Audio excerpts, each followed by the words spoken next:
Good morning. Magandang umaga sa inyong lahat. Hanggang ngayon ba, problema nyo pa rin yung national ID nyo? Hindi pa nakakarating sa inyo? Ito lang gawin nyo. Mag-download kayo ng eGov.ph. Nandun ang national ID natin. Generated na. At hindi lang yun, meron pang iba. Nandun din yung mga national government offices like SSS, Pag-ibig, PhilHealth. Explore nyo lang yung apps. Promise, legit to. Thank you. Promise sa mga wala pa'y ID diha sa PhilSys or National ID.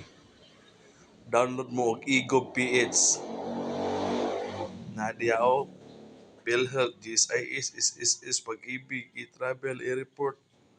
Gi-feed na diri tanan natong mga panginhanglan sa panggobyerno. Dara o PhilSys ID o generated na. National ID. See? Ako ang ID, no? Oh. Na diha inyong ID. Kamu nalay pa-print ana, no? So, unsa pa inyo ipaabot? Download na mo og egov.ph, no? Nara, di mo na download it. Alright.